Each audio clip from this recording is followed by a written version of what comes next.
Okay, so does someone want to brief the prompt? Yeah, I can read the prompt. So this week's readings and lectures focused on the various approaches to studying leadership. Discuss with your group which perspective or approach made the most sense, and our own beliefs about leadership and how leaders can motivate followers to achieve goals. Okay. I'm not sure if anyone else said this, but I said transformational. I feel like a lot of things stood out to me personally, just because they are the leaders that like challenge the status quo and like seek out new ideas and are more creative and like accomplishing tasks.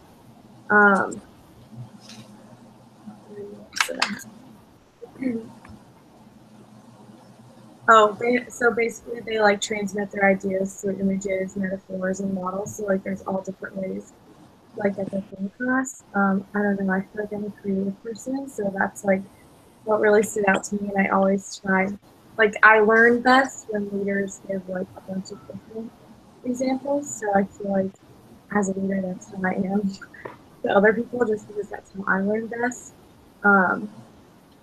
Yeah, that's me.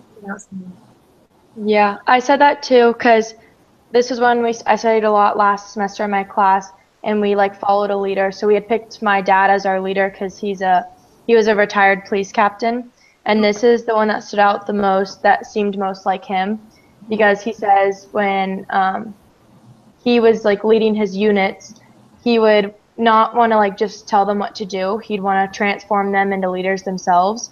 Right. So like all those like traits that he would do, he inspire and not just and include them in decision making, and then the charismatic aspects of that, where he was competent, he was a strong role model, to where he said that he would never make them do something that he wouldn't want to do themselves. So he put himself on like the same level as them rather than being like above them, which I think is a lot of times what the transformational leader does, because they want you to kind of learn from what they do and build on that yourself.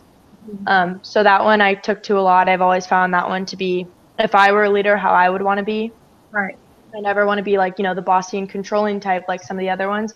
I'd rather it be like, let's go do this together kind of a thing. Let's do whatever our goal is together. Right. And then the other one that I also found made a lot of sense was leader member exchange, just because I feel like with that one, you find that in every type of group organization type thing, where there are people who create like a higher level of connection with the leader. And so they're the ones to be more active and, partaking and doing things. And then you have the people who are kind of just there and don't get involved much. And, those aren't the people that don't take out a lot from it. So it's important to make those, exchanges with the followers and interactions, kind of like we were talking about before, that the interactions are important and really important. Right. So those are the ones I found make the most sense.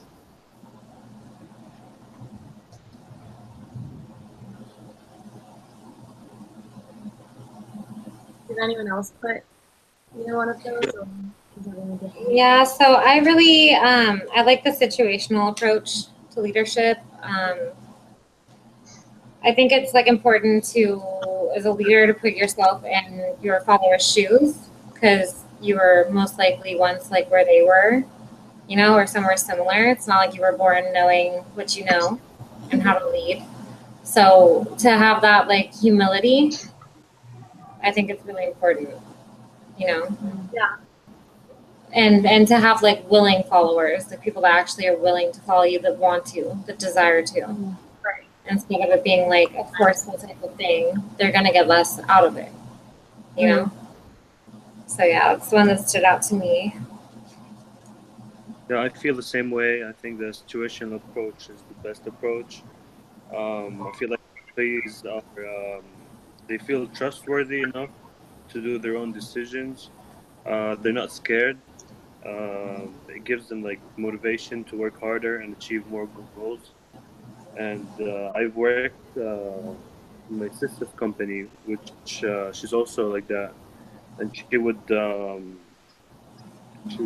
a lot of reward systems for employees who work hard.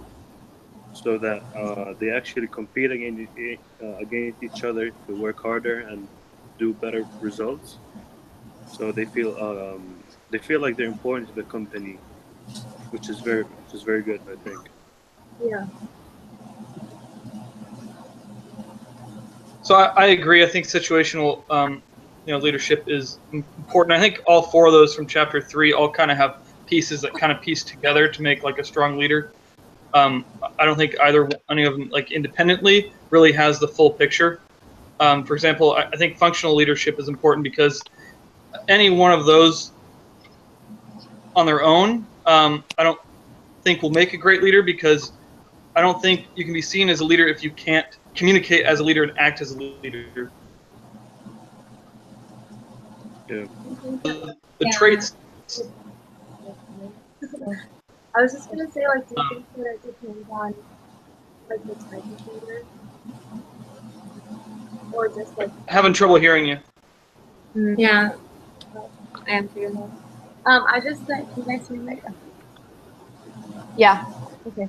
I was just asking if you think that it depends on like the type of leadership role that the person is in, or you're just keeping it. Yeah.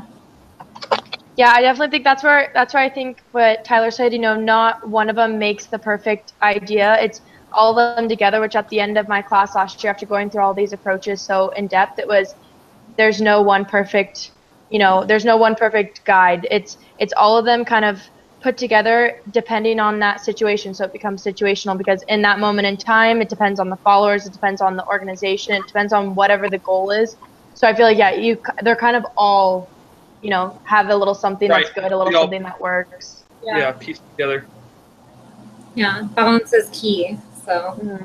Yeah. That definitely makes sense. I just kind of want to touch on, like, I think transformational leadership is so powerful because if you're constantly working to inspire others and transform your followers to become the best that they can be, other followers are then going to seek you out for leadership and to see, where you can help them get, right? Yeah. I think a good leader can adjust his game depending on where he's working at. Like a good leadership in some organization might not be a good leader in another organization. So I think it's very important to know your employees and how to treat them and how to lead them in order for them to give 110%. Absolutely. Yeah. Yeah, I agree with that, and I think the rule of leader is like set the goal, achievement, and give your employee the challenge, like try to offering their the support they need, and motivate them, and try to give them the orientation, like let them know how to do it, and also I think leadership is kind of, it's a concept. It's not like specific thing. Because like a good leadership, you need so many skills, and you got to motivate your employee, your follower. You got to do this, do that. You got like too many things. Like it's not like a skill like you can learn. It's like like I think, I don't know if it's right or wrong, but I think leadership is a concept. It's a lot of things like combined together, and that's why I think.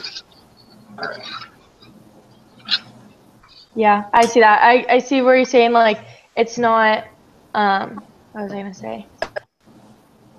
It's hard to put it all to a guide, like one of these approaches, because sometimes none of these will work. Sometimes you have to you have to have the skill to make a decision on your own. Sometimes there's the answer is like comes within you and like your ideas, your morals, sort of speak. You never know what the right or wrong thing is to do until you're in that situation. So it's hard to say, oh, this would be the right thing to do, when it just depends on whatever the situation is. Yeah. Yeah. So yeah, Right. Like my example in our earlier discussion when I talked about that leader who had broken his team's trust by stealing from the company. You know, that goes to relational leadership, right? Before that, when we trusted him, he was a great leader. We all believed in him. We, you know, fell behind him and followed him. And then when he broke that trust, that relationship was then broken and his leadership was lost. yeah. Yeah, exactly. Yeah. Any other last minute thoughts? Right. Local. I feel like we all have really similar views on this topic. Yeah. Well, I mean, I think we all agree that each one of these approaches has its own strength and its own, you know, points that are important to being a leader, but at the same time, they don't make the full picture, and you kind of have to take from each one, you know, again, going back to situational leadership, kind of as that key point that you have to be able to change your game and be able to, you know, adapt to the situation in order to lead in every situation. Yeah, especially when moving to like a different country, maybe like in some countries they treat employees in a different way. Yeah. Different culture. Absolutely, cross-cultural leadership is a whole other game. It's very important. So yeah, good leadership would know how to use his leadership qualities in any situation, in any country, in any culture. Yeah, absolutely. Yeah, definitely. Well, we're just at about almost 12 minutes. Is there any other final thoughts anyone has about that? So I think this was a good meeting. I'm glad we got our second one done. When are we going to meet next? Is everyone good Tuesday, for 7 next o'clock. Tuesday? Oh yeah. Okay, Yeah. Okay. And then we'll do the same thing, just either post the link in the group text or on the discussion board, and we can all meet from there. Yeah. Yeah, I think that's a good idea. I'm glad this worked out because I really was like, am I supposed to have like something downloaded? And I was really doing it. So Yeah, I'm glad this worked out. Okay. Well, nice meeting everyone. yeah, nice meeting you guys too. Nice meeting you as well. I'll post See you our next link. week. Okay. All right. Okay. Bye. Perfect. Thank you. Yeah, good.